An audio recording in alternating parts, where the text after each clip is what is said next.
Up next, we've got Arovella Therapeutics. We have Michael Baker, their CEO and MD, joining us today. How are you, Michael? I'm doing well, thanks, Tim. Thanks for having me. Yeah, well, our pleasure. So Arovella Therapeutics is focused on developing therapies to treat oncology and conditions that impact the central nervous system. Today, obviously, Michael is going to take us through the presentation, just a brief overview, and then he's going to answer some questions at the end. Mike, over to you. Wonderful. Thanks, Tim. Appreciate it. And thank you to the team at Spark for putting the event on. And of course, to everybody out there that's taken the time to dial in, thank you very much. I certainly appreciate your time. And so looking forward to giving you an update on the company. We are a biotech, obviously, and that's why we're in the healthcare day. I'm listed on the Australian Stock Exchange under the ticker ALA. So let me there's our usual disclaimer, and we will be making forward-looking statements. And let me just start with some of the highlights of the company. And I think, as I said, we're very much focused on cancer treatment by using what we would refer to as cutting-edge immunotherapies. And some of the key points about the way we choose to do that are we have a very proactive strategy about working with world-leading partners. Our CAR-INKT cell therapy platform was licensed in from Imperial College London. And for those of you that don't know, that's consistently ranked as a top 10 university worldwide.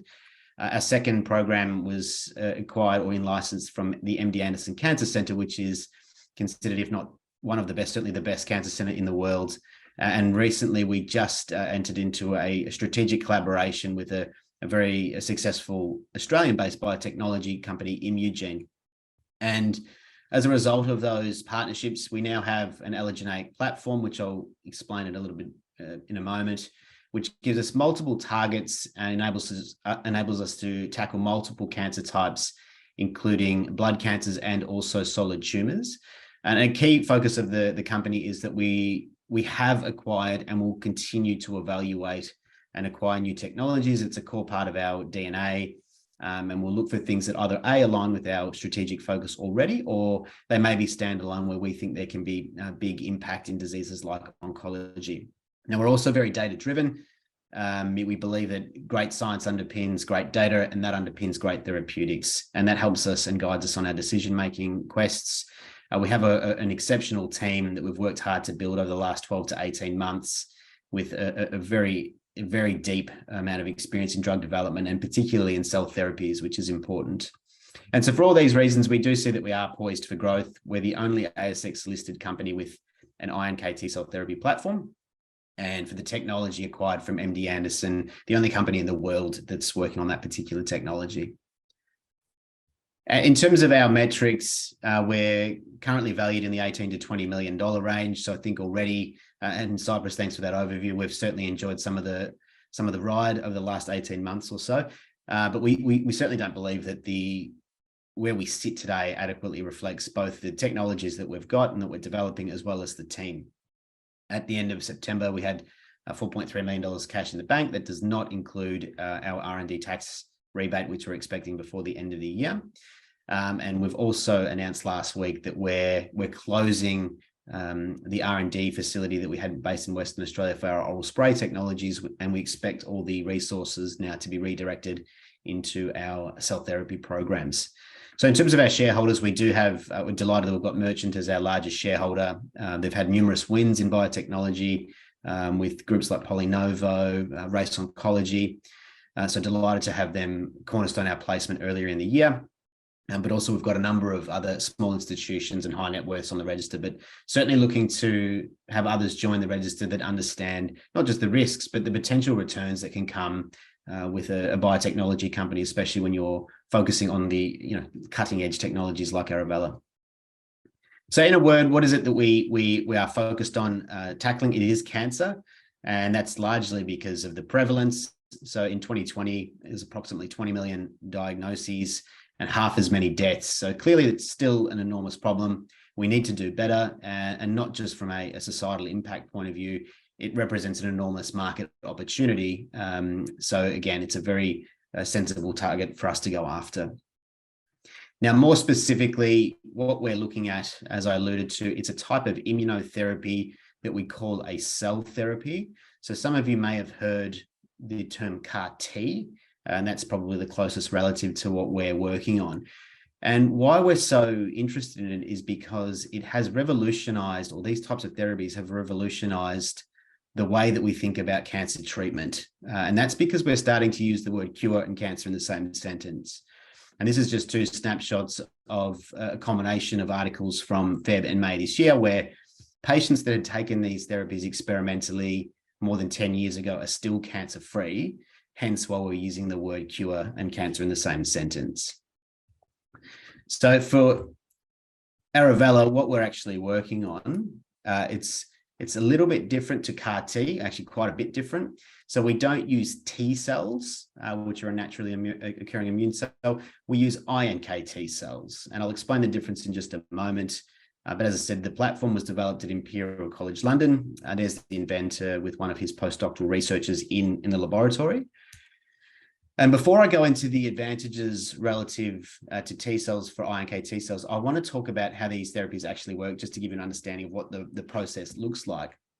So we have a healthy donor. We actually collect their blood.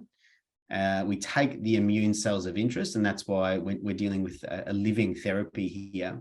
And for us, it is these iNKT cells. They are equipped with what we call an invariant T cell receptor, or ITCR for short. And that helps, or that enables these cells actually to go after particular cancers and already naturally kill them.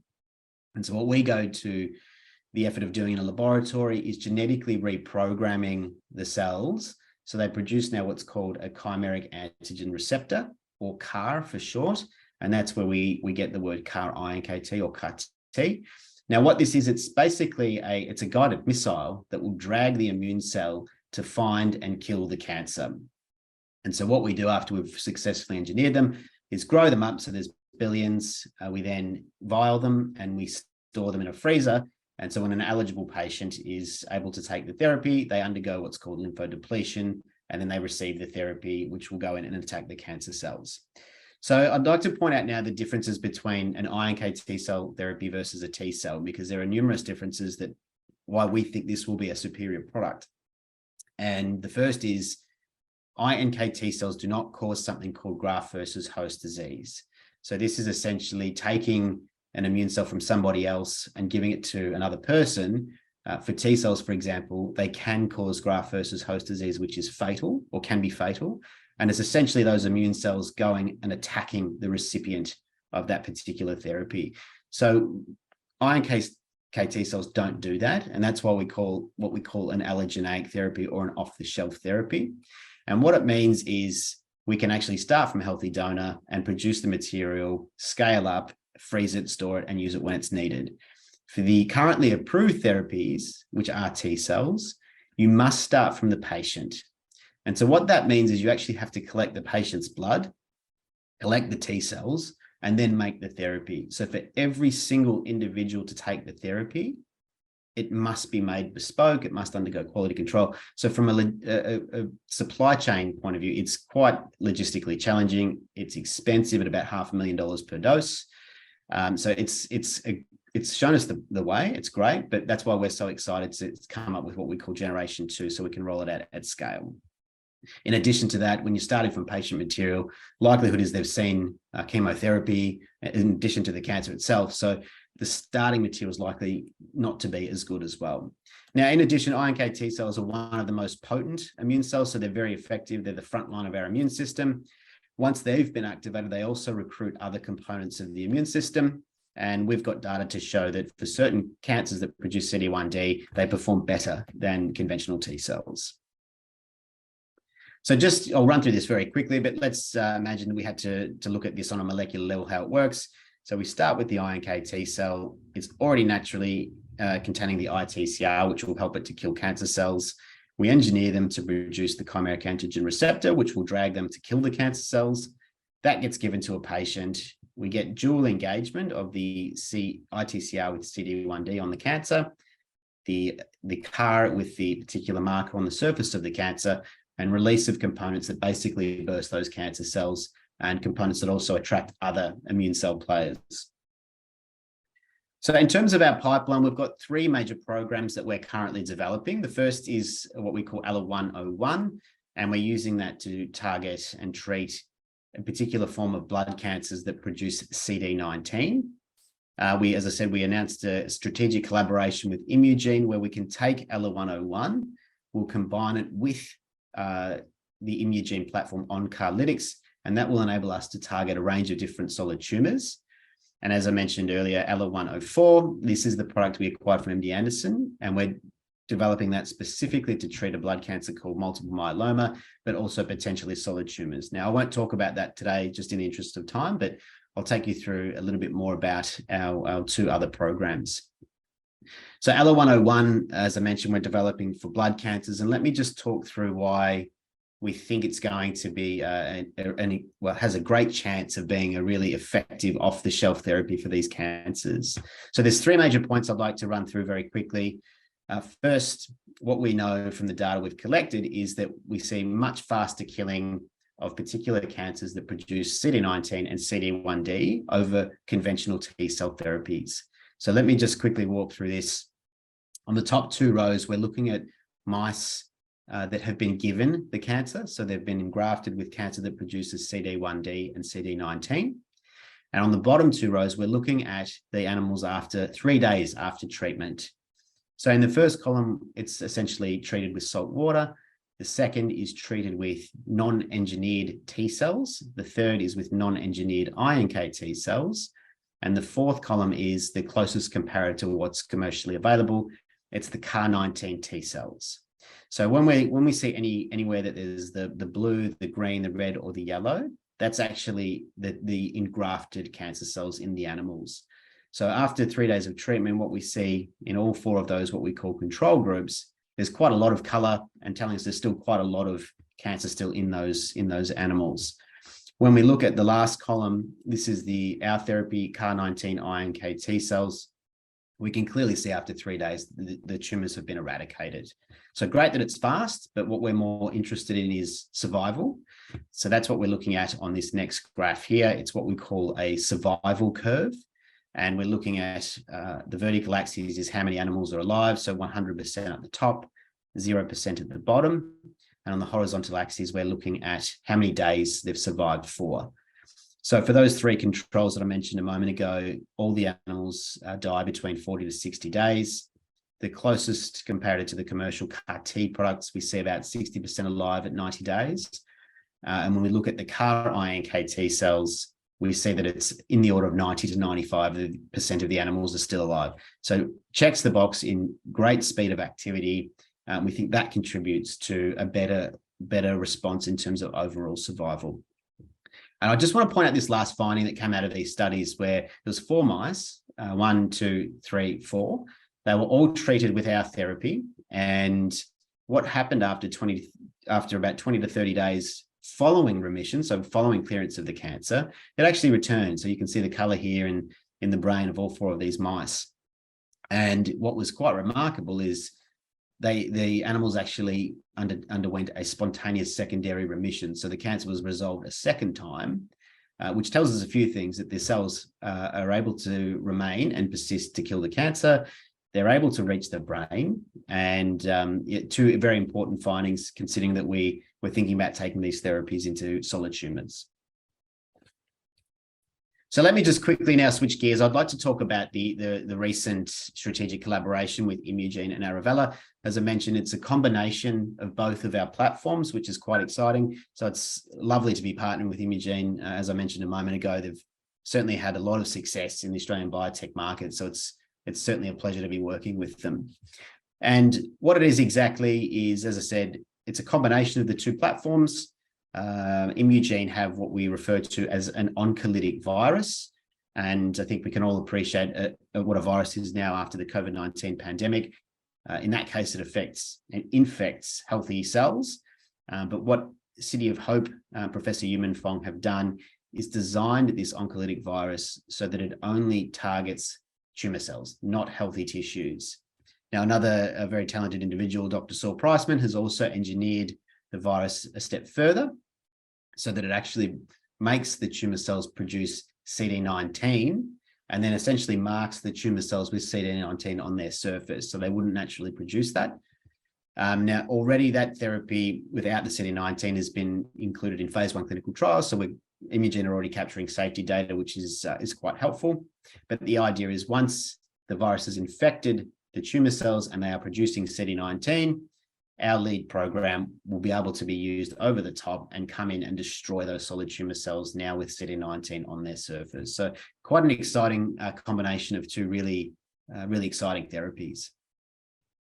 And what it means, I think, for Arovella and LO101 is on the left-hand side here, this is the state of the world prior to working with Imugene and the oncolytic virus, where we can take our therapy. We know that there are a range of blood cancers that produce CD19, so we will target those, and that's what we were looking to do. Again, I think the data I just showed earlier gives us great signs that it's going to be an effective product.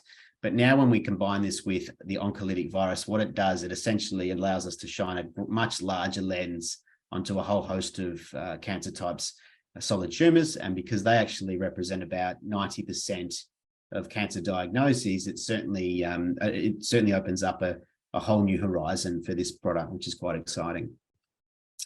So in terms of 2023, we've got quite a busy few months planned into the rest of the year. As I mentioned, we just completed a strategic review of the company, and that resulted in the closure of the Oromist R&D facility in Western Australia, and we'll be diverting the resources to the cell therapy programs. For our lead product, LO101, we are in the stages of manufacturing that product. That's the key step before we go into phase 1 clinical trials. So we're expecting to have made significant progress by the end of fiscal year 2023. And for the combination study with Imugene and Arovella, we've already finalized the agreement. We're working through the study setup, but we expect early next year to start getting data readouts for that program of the combination, which is quite exciting. Initially, we will get in vitro data followed by animal studies. And for our product that we licensed from MD Anderson, again, expecting some data readouts early next year in terms of target validation, which is quite exciting for us. And in parallel, we'll be generating the data to demonstrate the activity of that particular therapy, both in multiple myeloma, but also potentially solid tumors. And so once we've got that data, that's when we optimize the CAR and move into the formal IND enabling studies.